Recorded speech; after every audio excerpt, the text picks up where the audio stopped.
கோபுரம் டிவி நேயர்களுக்கு இனிய வணக்கம். இன்று பிறந்தநாள் காணும் மற்றும் மணநாள் காணும் அத்துணை சகோதர சகோதரிகளுக்கும் எங்களது இனிய வாழ்த்துக்கள். பாபாவின் ஆசிகளோடு பல்லாண்டு காலம் நீங்கள் எல்லா வளங்களும் செல்வங்களும் பெற்று நலமுடன் வாழ வாழ்த்துகிறோம். பாபா அழைக்கிறார். அவரின் பொன்மொழிகளை கேட்பதற்காக, நம் பிரச்சனைகளை தீர்த்து வைக்கும் அற்புதமான கூட்டு பிரார்த்தனை செய்வதற்காக, மேலும் மனம் ஒருநிலைப்படவும் மனம் அமைதி பெறவும் அற்புதமான தியானம் செய்யவும் பாபா அழைக்கிறார். பாபா நம் கரங்களை பிடித்து அழைத்துச் சென்று அற்புதம் நிகழ்த்தவிருக்கிறார். வாருங்கள், பாபாவின் பொன்மொழிகளை தரிசனம் செய்வோம். அன்பு குழந்தையே, உன் மனம் அமைதியாக இல்லை. மனதாலும் சரி, உடலாலும் சரி, நீ மிகவும் தளர்ந்து போயிருக்கின்றாய். எதற்காக இந்த வலியும் வேதனையும்? அமைதியாக இரு. உன் ஆதங்கம் எனக்கு புரிகிறது.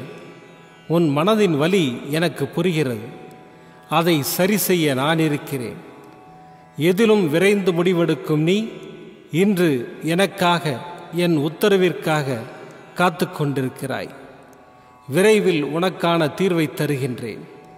அவசரத்தில் எந்த தவறான முடிவுக்கும் போகாதே. உன் இடத்தை யாருக்கும் எதற்காகவும் விட்டு கொடுக்காதே. தலை நிமிர்ந்து நில். உன் இடத்தை விட்டு எங்கும் போகக்கூடாது. இது என் கட்டளை. உன் மௌனம் உனக்கு நன்மையை தரும். என்றும் மனதில் என்னை நிலைநிறுத்தி தியானம் செய். உன் அப்பா சாயிருக்கிறேன், எதற்கும் கலங்காதே. ஓம் சாய்ராம். பாபாவின் அற்புதமான பொன்மொழிகளை தரிசனம் செய்தோம். அடுத்த நிகழ்வு கூட்டு பிரார்த்தனை. நம் மனநலன் சார்ந்த பிரச்சனைகளுக்காகவும், உடல் நலன் சார்ந்த பிரச்சனைகளுக்காகவும் மற்றும் நம் அனைத்து விதமான பிரச்சனைகளுக்காகவும் சாய்நாதரிடம் கூட்டு பிரார்த்தனை செய்வோம். வாருங்கள், இந்த அற்புதமான கூட்டு பிரார்த்தனையை செய்வோம். பிரார்த்தனாஷ்டகம். 8 பிரார்த்தனைகள். சாந்தமான மனம் கொண்ட சாயிநாதரே, அறிவின் சிகரமே, அன்புள்ளம் கொண்டவரே, கருணை கடலே, உண்மையின் இருப்பிடமே, மாயை என்னும் இருளை அகற்றுபவரே, ஜாதி மத பேதங்களுக்கு அப்பாற்பட்டவரே, எங்களின் புரிந்து கொள்ளும் திறமைக்கு அப்பாற்பட்டவரே, அன்பின் இருப்பிடமே, ஷீரடி வாழ் இறைவனே, என்னை காப்பாற்றும், என்னை காப்பாற்றும். ஞான சூரியனே, ஞானத்தை வழங்குபவரே, பக்தர்களின் மனங்களில் உலவிடும் பரமஹம்சரே, அனைத்து நன்மைகளுக்கும் காரணமானவரே, தங்களை சரணடைந்தவரை காப்பவரே, படைக்கும் தொழில் புரியும் பிரம்மாவும் காக்கும் கடவுளான விஷ்ணுவும் நீங்களே. 3 உலகங்களையும் யுகங்கள் முடிவில் தன்னுள் ஐக்கியமாக்கிக் கொள்ளும் ருத்திரனும் தாங்களே. நீங்கள் இல்லாத இடம் இந்த பூமியில் ஏது? எல்லாம் அறிந்த இறைவன் நீங்கள். எங்கள் எல்லோரின் இதயங்களிலும் வசிப்பவரும் நீங்களே. எனது எல்லா குற்றங்களையும் மன்னிக்க வேண்டும் என்று வேண்டி கேட்டுக்கொள்கின்றேன். அலை அலையாய் தொடர்ந்து வரும் சந்தேகங்களையும் மனமயக்கங்களையும் போக்குவீராக. நீங்கள் கோமாதா, நான் பிறந்த இளங்கன்று. நீங்கள் சந்திரன், நான் சந்திரகாந்த கல். தங்கள் பாதங்கள் கங்கை நதி. பணிவுடன் இந்த தாசன் உங்கள் பாதங்களில் தலை வணங்குகிறேன். உங்கள் கைகளை என் தலைமீது வைத்து ஆசை கூறுங்கள். என் கவலைகளும் துன்பங்களும் பறந்தோடட்டும். இந்த கணு தங்களின் தாசன். இந்த 8 துதிகளையும் கூறி நான் உங்களை சாஷ்டாங்கமாக நமஸ்கரிக்கின்றேன். எனது பாவங்கள், துன்பங்கள் மற்றும் ஏழ்மை நிலை இவை யாவும் உடனடியாக விலகி ஓடட்டும். ஓம் சாய்ராம், ஓம் சாய்ராம், ஓம் சாய்ராம். அற்புதமாக கூட்டு பிரார்த்தனை செய்தோம். பாபா நம்முடைய கோரிக்கையை ஏற்று நிச்சயமாக நமக்கு அற்புதங்களை செய்வார் என்பது சத்தியம். இனி கண்களை மூடி பாபாவை மனதில் நிறுத்தி பாபாவின் அற்புதமான சக்தி வாய்ந்த மந்திரத்தை அனுபவிப்போம். ஓம் ஷிரடி வாசாய வித்மஹே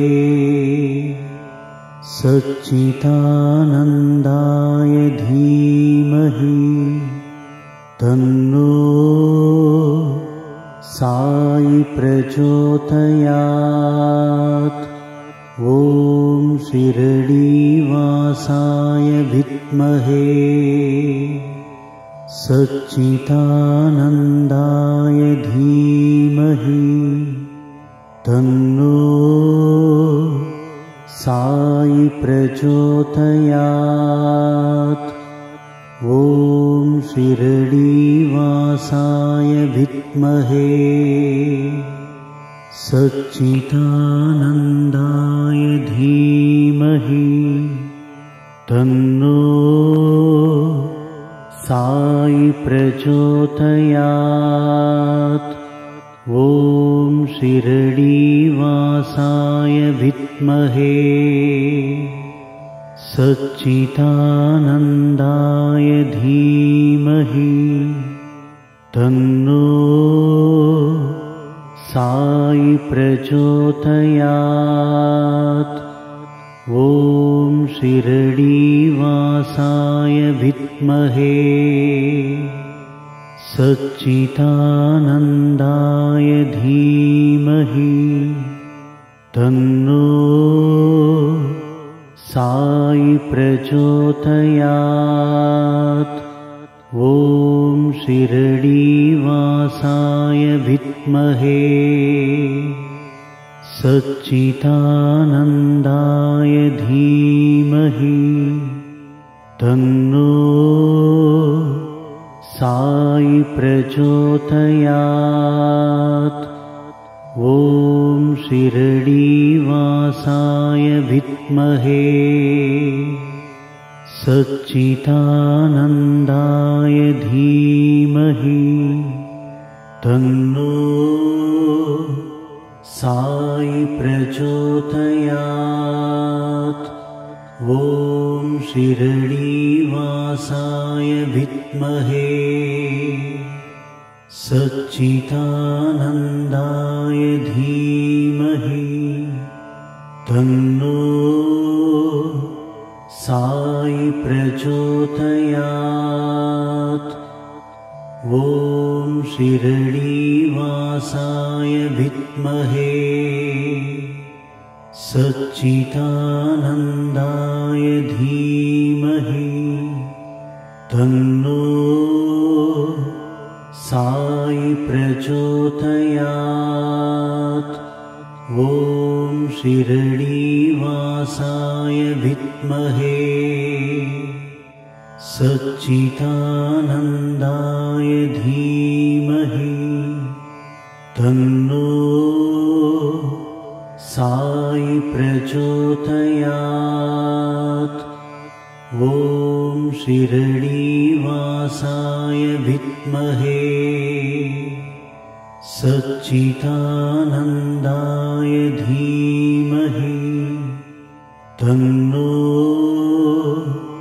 साई प्रचोदयात्। ॐ शिरडीवासाय विद्महे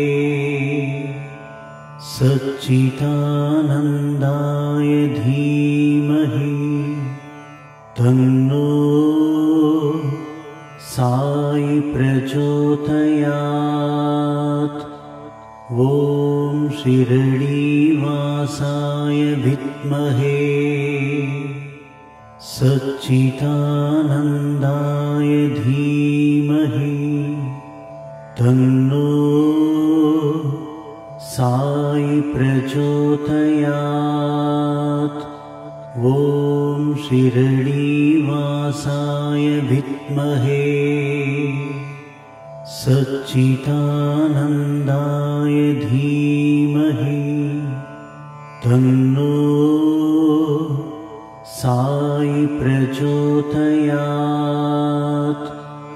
ॐ शिरडीवासाय विद्महे सच्चिदानन्दाय धीमहि तन्नो साई प्रचोदयात्। ॐ शिरडीवासाय विद्महे सच्चिदानन्दाय धीमहि तन्नो साई प्रचोदयात्। ॐ शिरडीवासाय विद्महे सच्चिदानन्दाय धीमहि तन्नो साई प्रचोदयात्। ॐ शिरडीवासाय विद्महे सच्चिदानन्दाय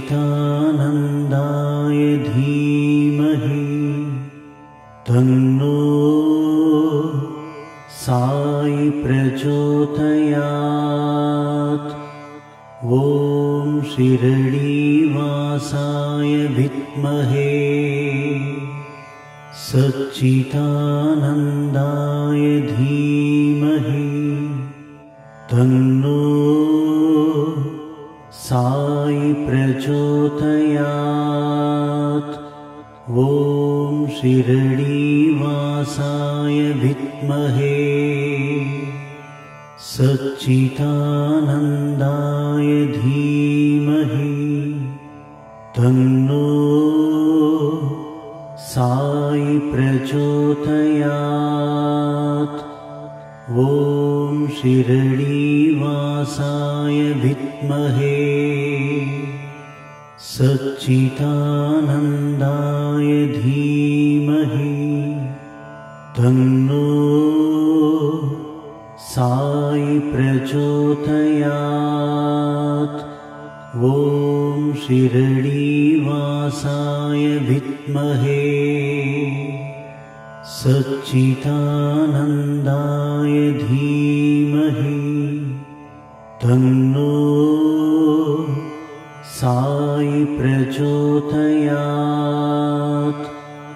ॐ शिरडीवासाय विद्महे सच्चिदानन्दाय धीमहि तन्नो साई प्रचोदयात्। ॐ शिरडीवासाय विद्महे सच्चिदानन्दाय धीमहि तन्नो साई प्रचोदयात्। ॐ शिरडीवासाय विद्महे सच्चिदानन्दाय धीमहि तन्नो साई प्रचोदयात्। ॐ शिरडीवासाय विद्महे सच्चिदानन्दाय धीमहि तन्नो